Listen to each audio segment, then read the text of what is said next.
If you stumbled across this video, congratulations and welcome. I'm gonna give you the cheat sheet to Roman Dolidze versus Anthony Fluffy Hernandez. I bet on sports for a living and I'm gonna do my best to impart the 15 year of betting on sports knowledge that I have in my brain and give it to you in this very video. We're gonna be speaking about Dolidze versus Hernandez in the main event of the evening. It may not look like the most exciting matchup on first look, but let me tell you something. Whoever wins that fight is only 1 or 2 fights away from a title shot in the middleweight division, so you know I have my eyes on that one. We also have former title challenger Steve Erceg, who was moments away from becoming the flyweight champion, taking on O'Day Osbourne, who just got a massive win in his last fight as a big underdog against Louis Garuli with a brutal knockout. Further down the card, we have some prospects versus veteran matchups, with Christian Leroy Duncan taking on Eryk Hernandez and Iasmin Lucindo taking on the veteran Angela Hill. It may not look like the most exciting card on paper,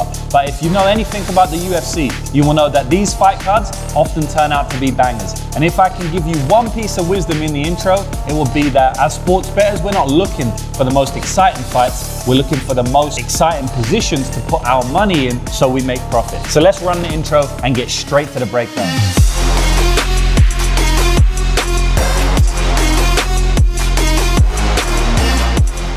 Welcome back, guys. So as you can see, I'm not in my usual office. I'm on a little vacation at the moment, sipping my coffee. The sun is shining outside.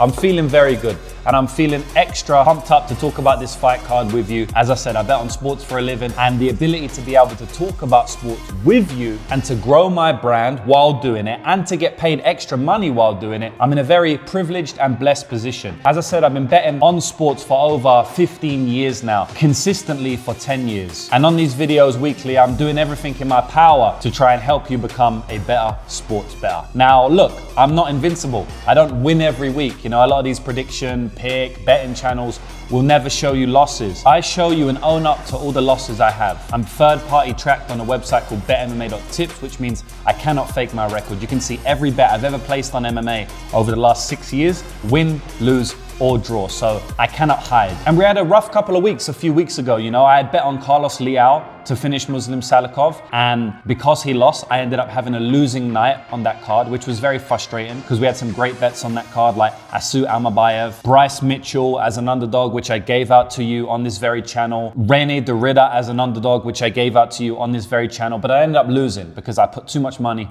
on Carlos Leal to finish, and he got finished in 40 seconds, you know, so humble pie, I had to eat it. And that's MMA betting, you know, like you're always gonna get humbled. There's always gonna be losing weeks. You're never gonna win every single week. But I've still been having the best year of my life. In 2025, I've made a hell of a lot of money. And anyone tailing me has made an insane amount of money as well. So I'm looking to do that this weekend in the UFC Apex. So why don't we go ahead right now and do it with the main event of the evening. The last fight of the night, the first fight I'm gonna break down. Roman Dolidze versus Anthony Fluffy Hernandez. So Anthony Hernandez is coming into this fight with a record of 14-2, with Roman Dolidze coming into this fight with a very similar record of 15-3. So 1 more loss and 1 more win. If you know this channel, you know I always tell you, just like a random Easter egg of MMA, that the UFC often puts on fights where the fighters have a similar record. Currently, Anthony Hernandez is a massive favorite at -300 odds, with the underdog price tag on Roman Dolidze coming back at +250. Interesting fight for me, guys. Really interesting fight for me to talk about. I guess the first thing I'll speak on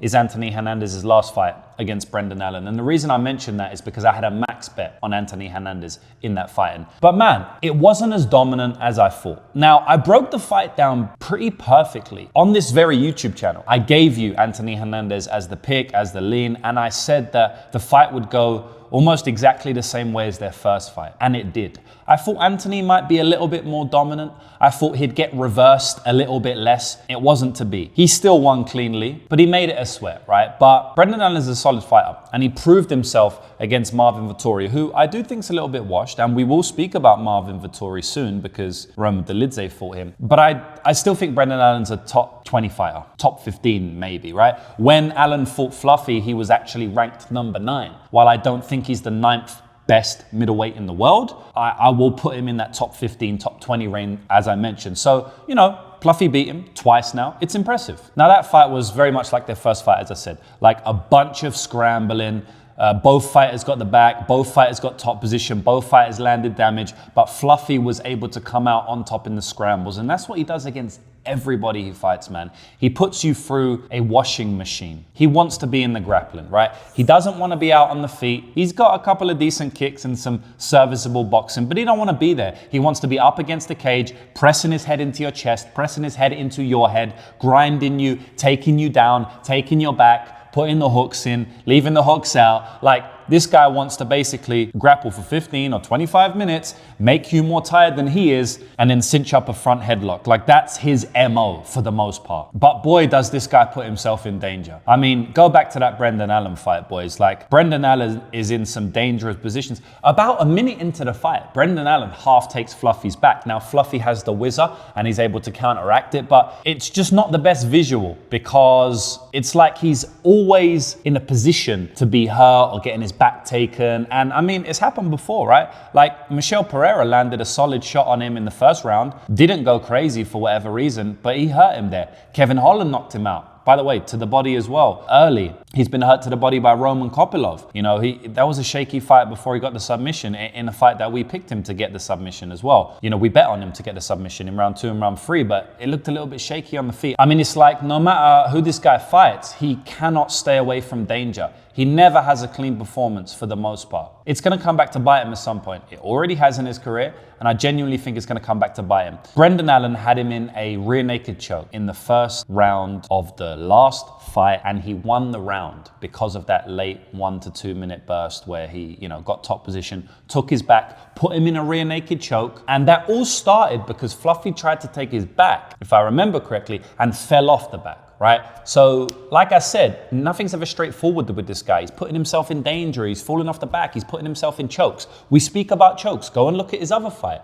Against Edmund Shabazian, he is put in a choke. Against Michel Pereira, he is put in a choke. This guy is put in a choke by a lot of fighters and gets hurt on the feet by a lot of fighters.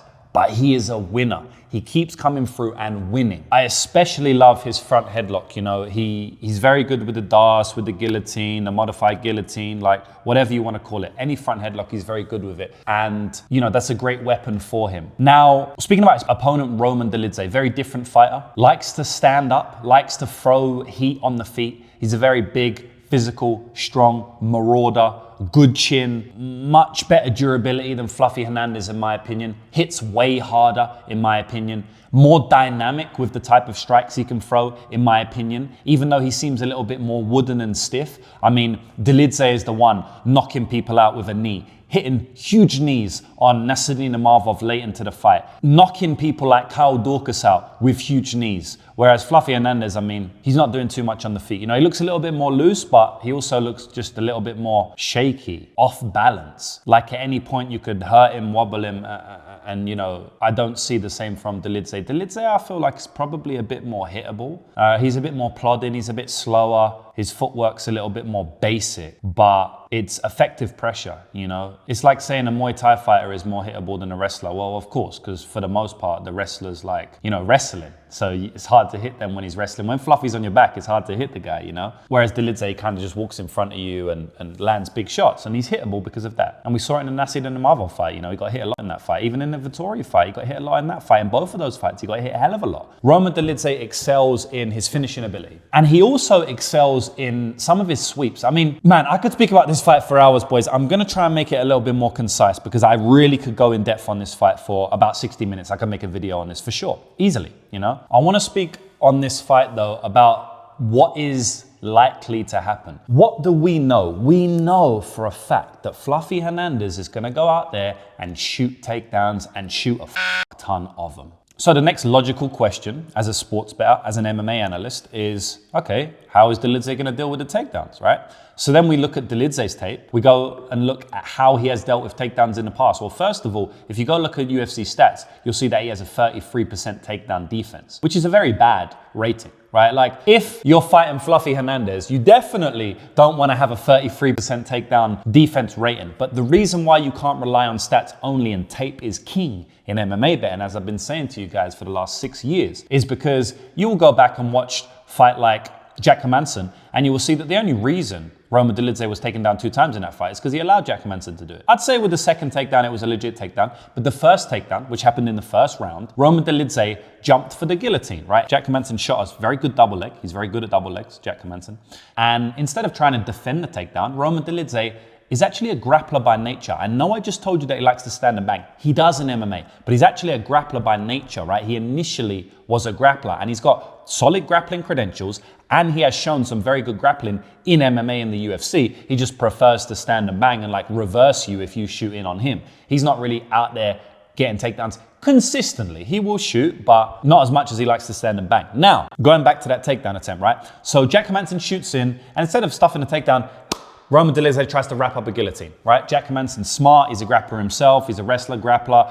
So he's able to negate the guillotine attack, right? He just hops to the opposite side and squashes the guillotine. Now, something that happens after that guillotine is very, very important to me. But just to finalize what I was saying, Roman Dolidze does this often where he plays in the grappling. So yes, he might take him down, and yes, he might have 33% takedown defense, but it's a little bit deceiving, because, as I said, he allows the grappling.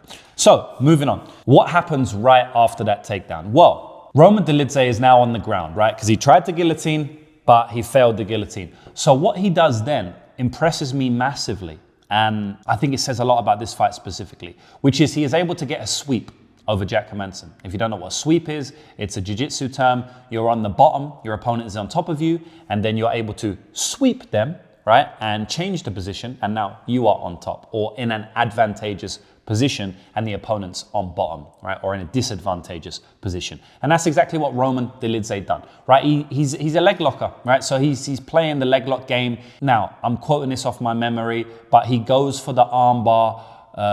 Jack Hermansson kind of spins his hip, so he's in the armbar position. He gets one leg over, he can't get the other leg over, so Jack Hermansson is kind of pushing his weight down, stopping the armbar attempt. Roman Dolidze then, he's already switched his hip, so he goes through, he rolls through for a leg. He gets the leg, and he's able to hold onto the leg, use his own weight, push with his hips, and the momentum carries him over the top and into a top position against Jack Hermansson. He then tries to go for the full mount.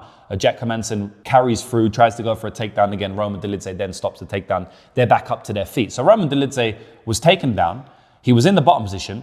Then out of nowhere, he rolls for an armbar, then rolls for the leg, and is able to sweep Jack Hermansson and end up in a very good position. Now, the reason I mentioned that specific sweep, one, is because it tells me that Roman Dolidze can sweep with the best of them. Jack Hermansson is a very good grappler for middleweight, especially at the time they fought. I think he was a better fighter than he even is today. Second of all, I've seen Fluffy swept multiple times, right?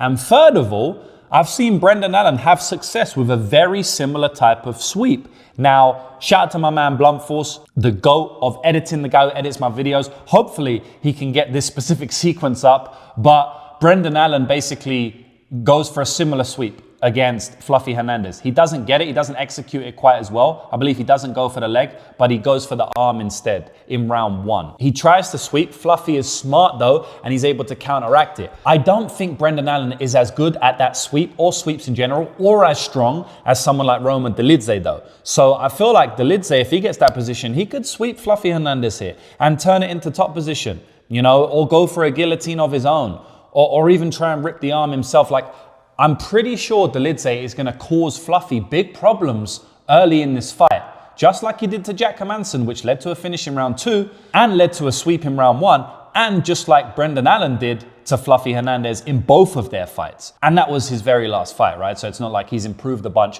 since their last fight. So that's where I see the fight coming down to, boys. It's like, I see Roman Dolidze causing Fluffy trouble with the sweeps here. So that's one area of the fight. You can see how I can speak about this fight for a long time right now. I've spoke about the grappling. I'm going to quickly touch on the striking, and then I'm going to give you an overall prediction because I want to get onto the other fight. So the striking, again, I see Roman Dolidze causing Fluffy trouble on the feet. Because like I said, he's probably just the better striker, man. Like, he hits harder, he's more durable, he's more consistent to throw volume. Like, Fluffy's gonna go out there, shoot a bunch of takedowns. Roman Dolidze is gonna stand on the feet and try and knock him out. So I just favor Roman Dolidze's pressure, durability, comfortableness on the feet. I'm not gonna say that outright he's a better kicker or something like that, because he's probably not, but he just hits harder. He's more effective. I say this a lot in MMA, guys, and it's like the better striker doesn't always win. You know who wins? The more effective striker. You can be a much worse striker, but you can win the striking battles, just like Francis Ngannou does to every single one of his opponents in his entire career. Like, who do you think's a better technical striker, Alistair Overeem or Francis Ngannou? Do you know what I mean? So it's not all about being the most technical striker. It's about being the more effective striker, whatever that may be. Maybe you just hit way harder, so you're effective with that way. Maybe you're way more durable, so you become more effective because you just can't get hurt, you know? So there's many ways to be more effective. I do think Roman Dolidze is definitely more effective here. I've had to sit down and analyze their striking technicality and who turns the hip a little bit better on a kick. Maybe it gets a bit more even. But yeah, I favor Roman on the feet in extended exchanges, you know? I think Fluffy can land a body kick here and there. I think he can land an elbow in the clinch, but I think overall, Dolidze is probably going to get to him on the feet. So yeah, I favor him in the striking. I favor Fluffy in the grappling overall, but like I said, I think Roman Dolidze can cause him real issues early. He really will. Now, the big caveat to this fight, because probably you listen to this breakdown, you're like, okay, James, you must be max betting Roman Dolidze at plus 250 odds then. The big X factor, which is the X factor in every Fluffy Hernandez fight. And I hope he doesn't think I've shit on him in this fight if he ever sees it. He's seen some of my content before. I had offered to send him money before because he won me a big bag against Roman Kopylov. One of his team commented on the post and I did DM him, never heard back. Shout out to Fluffy. If he does see this, I'm not shitting on him because this is where I'm going to give him his props, right? This guy is a dog, and this guy has elite cardio. This guy is Merab Dvalishvili of the middleweight division. I've never seen cardio like it at middleweight. I've never seen wrestling, relentless grappling like it at middleweight. I mean, the guy is a beast. Like, you do not want to fight Fluffy Hernandez. You want to fight someone else because this guy is going to get you tired. He's going to get you gassed out. And he is going to make your life hell. Just go ask Michelle Pereira, ask Brendan Allen, you know, in the first fight, the 5-rounder, ask him in the second fight. You know, it's like, this guy is a demon to fight, you know, an elite skill set for middleweight. And that's really the X factor in this fight. Roman Dolidze has shown time and time again that he does not have the cardio that Fluffy Hernandez does. Now, don't get me wrong, I think he's got good cardio, you know, and I think he's actually proved that in his last fight against Marvin Vettori, but at the end of the day, man, doesn't matter if you have good cardio. It doesn't even matter if you have great cardio. It doesn't even matter if you have elite cardio, right? What matters is that you don't have Fluffy Hernandez cardio, you know, and the only guy I can honestly compare to him is Merab Dvalishvili. I think Merab's on a tier above, to be honest, but Fluffy gets tired, but he pushes through it better than almost anyone I've seen. You know, he just pushes through it very well, and he's going to keep on going. So, man, I think Roman Dolidze is going to, everything I said about the fight, I think that's going to happen in the first 2 rounds. You know, like when we get into round 3, 4, and 5, I think all of that I said basically negates itself. I don't see Roman Dolidze getting sweeps in round 4 and round 5. Could he hit a random sweep? Yes, I think Fluffy's going to sweep him back and get on top straight away. You know what I mean? I don't see Roman getting sweeps in 4, 5. I just see Fluffy taking over in 4 and 5, man. What I will say is MMA's crazy. And we just saw Reina Dorida win the late rounds against Robert Whittaker, to which before the fight I would have said is more impossible than Roman Dolidze winning the late rounds against Fluffy. Now, maybe not more impossible, maybe I'm exaggerating to get my point across, but I'd say it's about even. I'd say it's 55-45 either way. Like Reina Dorida winning rounds 4 and round 5 against Robert Whittaker is kind of crazy, man. Almost as crazy as it would be Dolidze winning 4 and 5 against Fluffy, in my humble opinion. So I don't think it's an impossibility, right? And if you're giving me a plus 250 price tag, I wouldn't say only play the ITD, because I have thought about this, right? Maybe Dolidze ITD, inside the distance, for those who don't know what ITD means, maybe a little bit better, right? Playing Roman Dolidze via stoppage. By the end of the day, this is MMA. They give me plus 250 on the money line. You have to put some money on that if you're going to play the stoppage as well. You can split your stake, right? So look, boys, I feel like my overall prediction, gun to my head, someone says I'm going to shoot you if you get it wrong. I'm probably going to take the sucker's way out and say Fluffy Hernandez, you know, because I just feel like his game is way better suited to a 5-round main event than Roman Dolidze. And like I said, I can't see Roman having success in 4 and 5, but I can see Fluffy having success in 1 and 2. So, you know, I feel like he should be the favorite, but I don't feel like he should be minus 300, guys. I think there's value on Roman Dolidze money line here. And as I said in the intro, right, I'm gonna do my best to give you my 15-year sports betting knowledge in this video. If I can give you one piece of advice, guys, and I'm always getting new viewers to my channel, so I'm sorry if you've been watching me for a long time and hear me, repeat this all the time. I'm gonna keep on doing it. If I can give anything to you novice gamblers and amateur gamblers, and I don't mean that in a negative way, if you're not a professional, you're an amateur, right? And if you haven't been doing it for a long time like me, you're a novice, right? So if I could give anything, any piece of advice to you, that would be don't bet on who you think's gonna win all the time, right? Because you don't know who's gonna win. You think you know, and you make a prediction, but you don't actually know. MMA is crazy. So what you need to do is you need to bet on where there is value. I made a massive point of this in my breakdown on this very YouTube channel on Stephen Thompson versus Gabriel Bonfim. I said that if you got 1,000,000 to 1 odds on Stephen Thompson, you would bet on him, even if you think he's gonna lose. I used that to justify my bet on Stephen Thompson at plus 300. I thought it was a fantastic bet, one of the best bets I've made this year that didn't cash. Probably the best bet that didn't cash. It's definitely up there, right? Top 5. And I bet on him purely because of value. So what you wanna be doing as a professional sports bettor, not as an amateur, is you wanna be looking for value in the odds, right? And value just means the odds are too big, right? Like the odds are wrong. And I do believe that Roman Dolidze at plus 250, the odds are probably wrong. I don't think Hernandez should be that big of a favorite. I'll pick him to win the fight outright. I'll pick him to finish Roman in the later rounds or win a decision on a gassed Roman, win in the last 2 rounds, win in the last 3 rounds, or maybe one of the first 2 and then the last 2. But I think Roman Dolidze has a massive chance to knock him out. I think Roman Dolidze has a chance to submit him. And I think Roman Dolidze has a chance to win the first 2 rounds and maybe one of the last 3, with a big moment or something like that. So yeah, I think Roman Dolidze moneyline holds value here. I don't know if I'm gonna bet it yet. I haven't made that decision, but that's my prediction of the fight, guys. Fluffy to win the fight, Roman to have the value, and you're gonna hear that a lot from me because that's literally the way we earn money from MMA. In the next fight tonight, we have Steve Erceg, former flyweight title challenger against Ode Osbourne. So Steve Erceg coming into this fight with a record of 12 wins and 4 losses. Very, very shallow record for someone who fought for a flyweight title 2 fights ago. He's coming up against Ode Osbourne, who's a veteran of MMA, a veteran of the UFC at this point in time, and he has a record of 13 wins and 8 losses. Now, currently, just like my video last week or the week before, we have no odds on this fight. I'm expecting Steve Erceg to be a big favorite, something like minus 350, minus 250 to minus 350. I feel like he'll be in that range. But just like the fight with Bryce Mitchell and Said Nurmagomedov, because we don't have odds, I'm gonna give you my own odds. I'll do that at the end, right? I actually gave you Bryce Mitchell in that fight, and I told you if he comes out as an underdog, then I'm gonna bet him. He did open as an underdog. I did bet him, and we won. So hopefully we can do the same with this fight. So yeah, something that is very important to note, if you guys didn't know, is that this is a short notice fight for Ode Osbourne. So Steve Erceg was meant to fight Park, right? Peace of Mind, who fought Tyra last weekend. Tyra was meant to fight Albazi. Albazi pulled out. They put Park on the fight card to fight Tyra instead. So Steve Erceg was without an opponent. They ended up calling up Ode Osbourne. He answered the call, and here we are. So this is actually a 2-week notice for Ode Osbourne. That's not great. Ode Osbourne is known to be a bit of a gasser, right? So that's definitely not good going against someone like Erceg, who has elite cardio, in my opinion. I kind of feel like if we get into the later rounds, Erceg's probably going to start to cook him.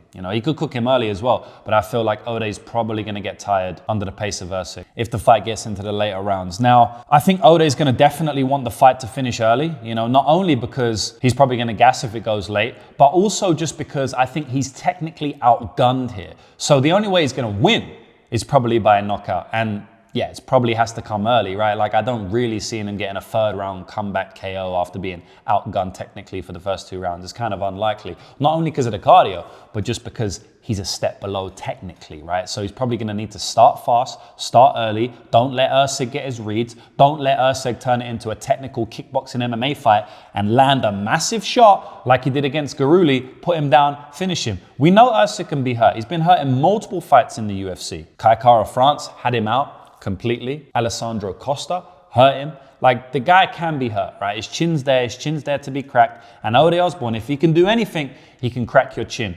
Now, outside of that, I don't see what upside he has, man. Like, this guy is not a great grappler. I mean, he's getting submitted multiple times in the UFC, multiple times outside of the UFC. I mean, going back like 8-9 years, this guy got knee barred on the regional scene. Then he's got him rear naked choked in back-to-back fights against Jafel Filo and Asu Almabayev. And while I do think Asu Almabayev is a very good fighter. You know, we bet on him against Jose Ochoa last week or 2 weeks ago, cashed that one fairly easily. I don't think he's the best finisher, you know, so to be finished, and I believe that was Asu's debut as well, where jitters should be a thing, like you shouldn't perform to the best of your ability. Yeah, it's not a great look in my opinion. Even Brian Kelleher guillotined this guy in the first round, you know, many years ago. So yeah, I don't love Ode on the ground. I think Erceg is way better on the ground. I think Erceg can probably find top position here, dominate him, land big elbows, and get a rear naked choke. I think Erceg could even get a guillotine or something like that. So Erceg, massive technicality advantage on the feet. You know, I think he's a better boxer overall. I just think Ode, like I said, it's not always about being better, it's about being more effective, right? And I think Ode can definitely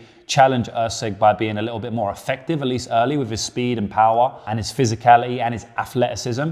But I do think technically, you know, Astro Boy is just going to land the better shots on the feet. He could even hurt Ode. Ode, in my opinion, doesn't have a great chin. Again, just like he's been submitted multiple times, he's been knocked out multiple times. He's also been wobbled multiple times. So I don't think he's got a great chin, and he can be dominated on the ground. So I feel like Erceg can land big shots on the feet. I think Erceg can probably hurt him on the feet. And I also think he can take him down and dominate him. I think Erceg should be a big favorite in this one. I think Erceg's going to finish Ode Osbourne in this fight. But like I said, you know, Ode's chance to win this one is by a KO.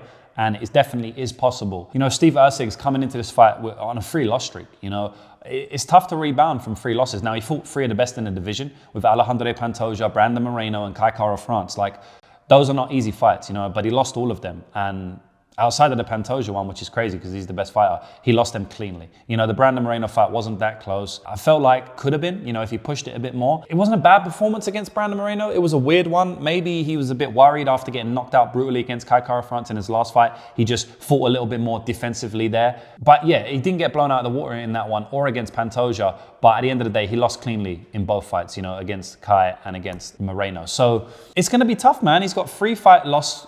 I don't know how he's going to come back from that. I feel like he'll come back good. I feel like he needed those losses. I feel like he can go on a win streak now. He'll probably win the next 3 or 4 fights. I think he's a very good fighter, but it is still a bit of volatility. You know, we don't know how fighters are going to come back from 3 losses in a row, especially considering he had 3 wins in a row before that. So it's like a big fall from grace, you know, and he was moments away from winning the title, right? So yeah, it's just tough, man. It's just tough mentally. MMA is a mental game as much as it is a physical game, but physically, I got Steve Erceg all day. I'm picking Steve Erceg to win this fight. I would probably make him a 75 to 80% favorite. So I'd say his line should be about -375. That's what I would line him. I think he should be a big favorite here. And I think he's going to finish the fight inside the distance on Ode Osbourne. I'm actually picking him via submission. Like I said, Ode submitted multiple times. It could even be a club and sub, like I said. So yeah, Steve Erceg, if he opens up at anything better than -400, I might play him. You know, depends how better it is. If he opens up at -200, I'll probably play him. I don't play the openers, so it's not really about where he opens up, it's where he settles. But yeah, I'd play him in that range. I'd play him to win inside the distance at anything like near pick'em, to be honest. And I'd probably play his submission line as well. You know, if we get like maybe +300 or something. I feel like that's decent, you know. So yeah, that's my prediction of the fight. I gave you multiple bets, multiple lines that I would play.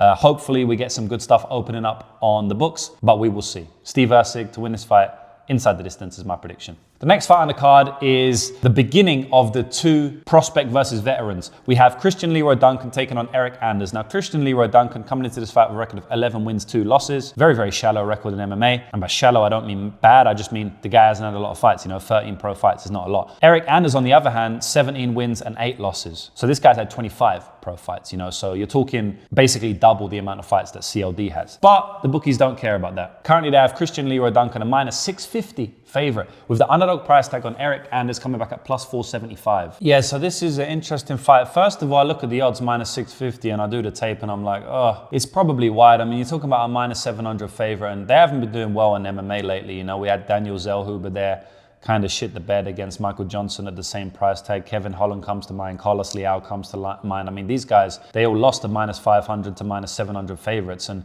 CLD has another chance to, I'm not going to say lose. I mean, CLD hasn't proved to be what a lot of people thought he would be in the UFC, in my opinion. I didn't love how he looked against Pulaev in the win in his last fight.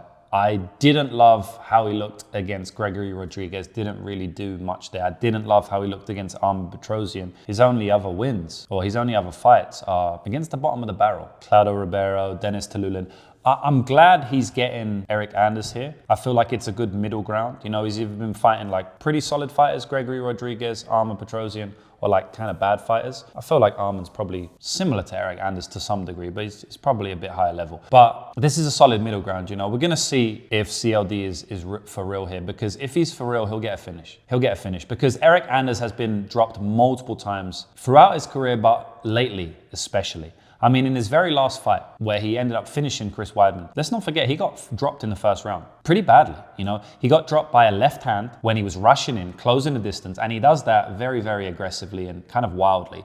He got dropped there badly by Chris Weidman. He ended up finishing Chris Weidman, but in my opinion, not a great look to be dropped by Chris Weidman at that point in his career. We go back and look at his previous 2 fights. Marc-Andre Barriault dropped him bad, you know, hurt him bad in the first round again. Probably the worst one a lot, Jamie Pickett. Jamie Pickett dropped him as well. It's like this guy's getting hurt and wobbled and dropped by just not good fighters in Chris Weidman at, you know, 82 years of age and Jamie Pickett. And Marc-Andre Barriault, you know, CLD can definitely drop you if those guys are dropping you, especially because Eryk Anders' game, the reason he's getting dropped is his game is going to put himself in danger. He needs to press forward. He needs to pressure. He needs to get you in the clinch. He needs to recklessly pressure, not recklessly, but he needs to pressure because that's how he gets his game off. He's not going to win an outside kickboxing fight.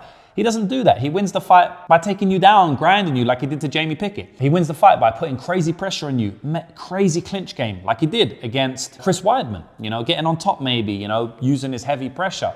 That's how he wins the fight. He doesn't win the fight by staying on the outside. But if you do that and you're not super educated at pressuring like someone like Peter Yan is, right, then you're going to get clipped or you're going to open yourself up to being clipped. And CLD, if he does anything, he does hit hard in my opinion. You know, he throws hard as well when he hits hard. I could definitely see CLD catching Eryk Anders with something coming in. Even like a sneaky elbow, like a counter elbow, you know, which we don't see in MMA a lot, or like an uppercut or something like that. So yeah, I kind of feel like CLD will probably catch him because the guy gets caught a lot and I think his chin's probably deteriorating. He's getting older as well. He's approaching 40 now. CLD is significantly younger. And one thing I have to mention as well, Eryk Anders, one of his best parts about the game is getting you up on the fence and clinching. Now the issue with that is I think against someone like CLD, a lot of that is going to be negated, right? Because CLD is great in the clinch himself. One of the best parts of Christian Leroy Duncan's game is the clinch. So I just don't see Eryk Anders having the success that he would have usually had against his other opponents,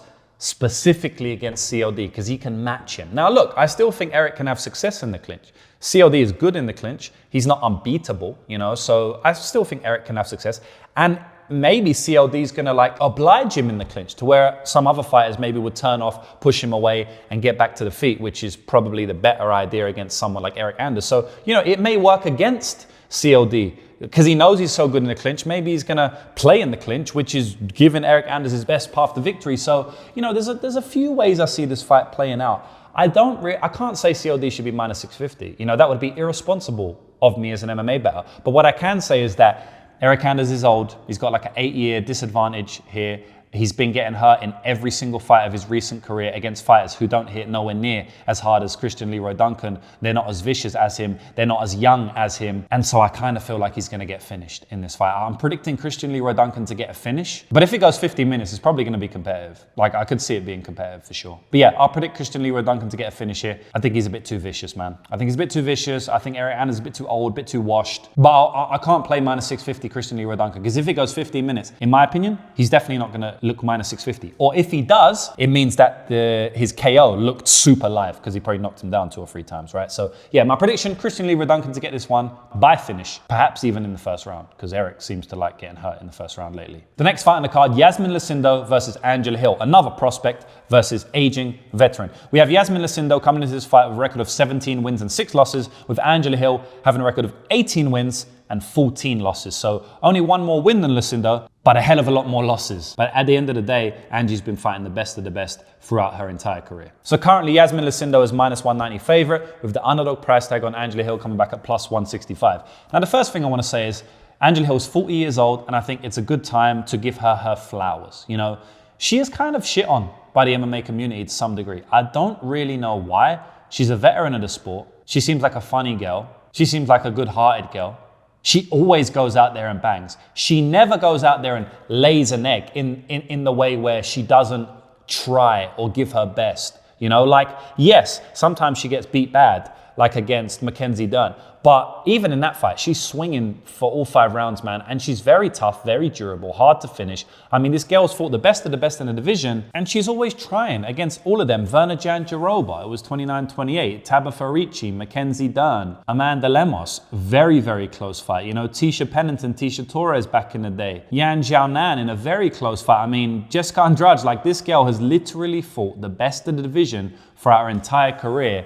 And her record's decent, you know. She's got like the same amount of wins as losses in the UFC. I don't know if that's a fact, but I'm pretty well versed at this point with Angela Hill. You know, she's probably got about same amount of wins as she does losses in the UFC. I'd like you to let me know that, actually. I'm very interested on that stat because I haven't counted up her wins and losses in her record, but I know it's going to be about that. So yeah, this is an interesting fight to me, guys. I mean, Iasmin Lucindo is a young girl. She's 23 years of age. I mean, the girl was born in 2002, man. So I really feel like she's going to be improving fight to fight. She fought Amanda Lemos in her last fight, and it was just too much too soon, you know. I called that fight as the big sis fighting the little sis, right?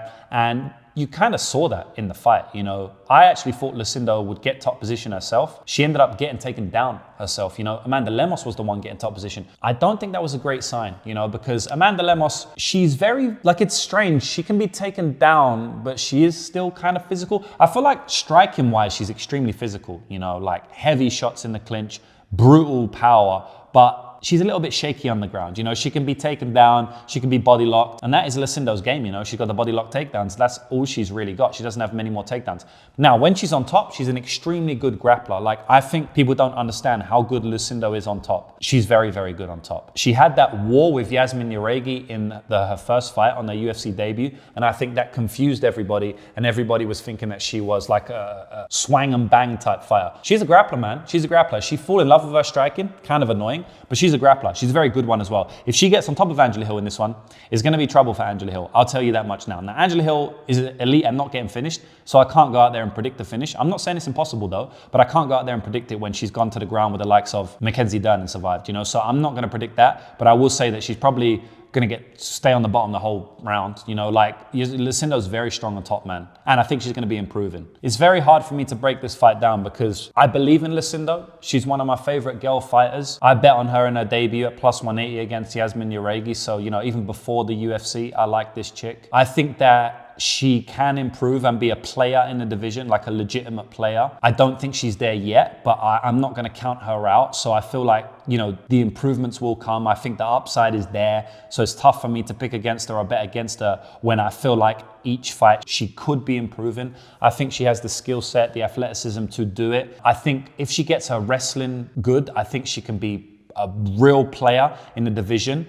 But, you know, these girls don't really improve their wrestling that much. I mean, we see Mackenzie Dern, like, she hasn't improved their wrestling that much, and that's all she fucking needed to do. Mackenzie Dern becomes a good wrestler like Verna Jandiroba. She's a champion, you know what I mean? But yeah, I mean, she just hasn't really done it too much. So I kind of feel like the same thing might happen with Lucindo, where she just doesn't improve her wrestling enough. There's just not a lot of good women wrestlers. I don't know why, but there's just not a lot of good women wrestlers. Maybe someone from America can tell me in the comments, you know, like, because you guys are way more versed with traditional wrestling than I am. So there's just not a lot of good women wrestlers in MMA, you know. Tatiana Suarez is like one of the only good ones, and you know, she made an entire career out of it, which is kind of saying something, right?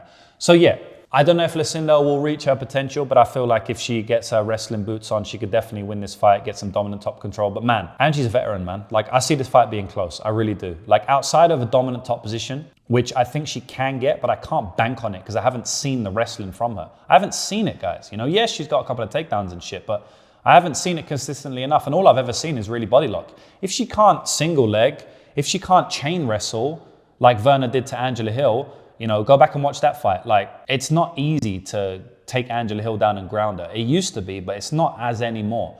Go back and watch the Verna Jandiroba fight. That's all I'll say. Like, yes, Verna won it cleanly, but I think she's way better, way more relentless, and so much better in the grappling, I should say in the wrestling, than Lucindo. So I just feel like there's such a big gap there. It's tough for me to see Lucindo going out there and just grappling her for 3 rounds. If she doesn't do that, Angela Hill's going to put the pause on her on the feet, because Angela Hill has very good durability and a weird offbeat striking rhythm to where she's, you know, feinting, bouncing out of range, throwing a lot at you, lots of feints, lots of volume. She's getting you thinking. And I think it's going to throw Lucindo off her game a little bit. I feel like Angela Hill is going to be out voluming her. Lucindo is going to be landing as well, throwing big overhands. Could even rock Angela Hill, because Angela Hill's getting rocked a lot lately. Her durability is going down, in my opinion.